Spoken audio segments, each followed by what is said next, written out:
Hello friends, welcome to Annie's Kitchen. আজি মই আপোনালোকৰ লগত সৰিয়হ, পালেং আৰু জিলমিল শাকৰ ভাজি এখনৰ ৰেচিপি শ্বেয়াৰ কৰিম। আহকচোন মই আপোনালোকক এই ভাজিখনত কি ইনগ্ৰেডিয়েন্টছ লাগিব তাকে দেখুৱাও। এয়া মোৰ বাৰীৰ শাক। পালেং শাক এমুঠি লৈছো। এয়া সৰিয়হ শাক দুমুঠি লৈছো। আৰু জিলমিল শাক সৰু এটা মুঠি লৈছো। এইখিনি মই বাছি লৈ ধুই লম ভালকৈ। পালেং শাকৰ এই ঠাৰিডাল ব্যৱহাৰ নকৰো। অকল পাতকেইটাহে বনাম। এনেকৈ গোটেই ঠাৰিখিনি গুচাই লম। এয়া এনেকৈ অকল পাতকেইটাহে মই লৈছো। সৰিয়হ শাক আৰু জিলমিল শাকখিনিও মই ঠাৰিকেইটা নলওঁ। অকল পাতকেইটাহে মই চিঙি লম এনেকৈ।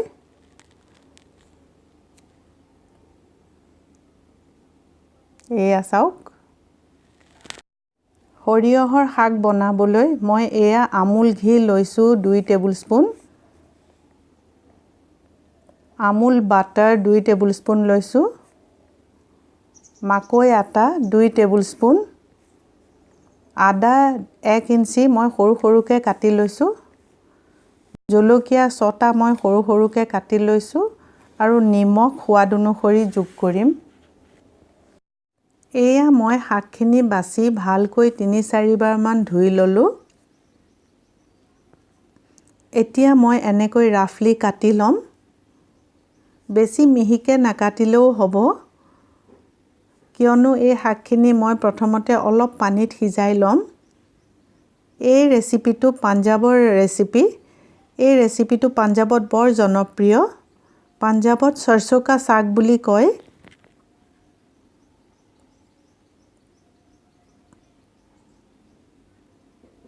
এই জিলমিল শাকখিনি মই পালেং শাকৰ লগত একেলগে লৈ কাটি লম। মই পাঞ্জাবত যাওঁতে এখন ৰেষ্টুৰেণ্টত এই শাকৰ ভাজিখন খাই বৰ ভাল পাইছিলো আৰু তেওঁলোকে মোক এই ৰেচিপিটো শিকাই দিছিল। এনেকৈ ৰাফলি কাটি লম। এয়া কাটা হ'ল।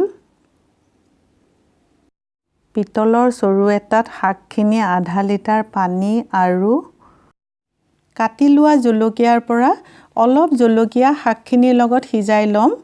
2টা জলকীয়াৰ সমান দিছো। এখন হেতাৰে শাকখিনি পানীৰ লগত হেচি মিলাব লাগে। এতিয়া নিমখ দিব নালাগে। নিমখ মই একেবাৰে শেষত যোগ কৰিম কিয়নো শাকত বহুত পানী থাকে। পানী শুকালেহে হিচাপত নিমখ দিব পাৰি। ঢাকন মাৰি কম জুইত 30 মিনিট মান সিজিবলৈ দিম।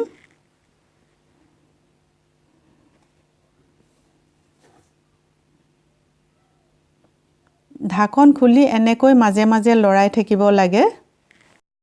শাকখিনি গলি যাবৰ কাৰণে মই এতিয়া এখন চেপেটা ঘুটনি নিচিনা হেতা ব্যৱহাৰ কৰিম। এইখন ব্যৱহাৰ কৰিম। ভালকৈ এই চেপেটা হেতা দি শাকখিনি ঘুটি একেবাৰে মিহি কৰি দিব লাগে। হেতাৰে ভালকৈ শাকখিনি গলাই দিব লাগে। এয়া শাকখিনি গলি গ'ল। মিক্সিত কেতিয়াও পিচিব নালাগে। এতিয়া মই মাকৈ আটাখিনি মই ইয়াতে মিলাই দিম। এয়া মাকৈ আটা মিলাই দিলো। প্ৰয়োজন হ'লে শাকত অলপ পানীও মিলাই দিব পাৰে। মই এখন পেনত ঘিউ গৰম কৰি লওঁ শাকখিনি ফুৰণ দিবলৈ।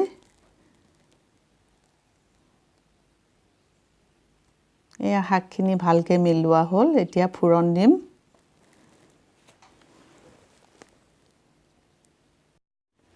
ঘিউ গৰম হ'ল। এতিয়া আদাখিনি দি পেলাই মই ভালকৈ ভাজি লওঁ। আদাখিনি ভালকৈ ভজা হ'লেহে জলকীয়াখিনি দিব লাগে।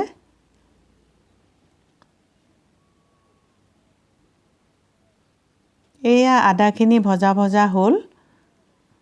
এতিয়া মই জলকীয়াখিনিও যোগ কৰি দিওঁ।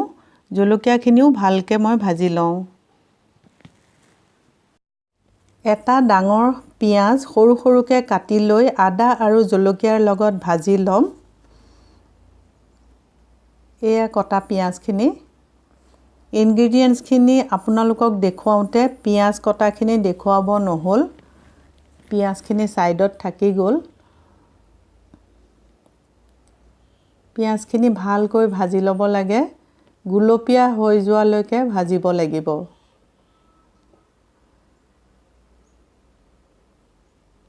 পিঁয়াজ ব্ৰাউন হ'ব নালাগে। গুলপীয়া হ'লেই ইয়াত শাকখিনি মই এতিয়া যোগ কৰি দিম। পিঁয়াজখিনিও ভজা হ'ল। এতিয়া মই সিজাই থোৱা শাকখিনি ইয়াতে মিলাই দিলোঁ। ভালকৈ এনেকৈ ভাজি থাকিব লাগে মিডিয়াম ফ্লেমত 5 মিনিটমান সময়। এই শাকৰ ভাজিখন অতি পুষ্টিকাৰক, স্বাস্থ্যৰ কাৰণে ভাল।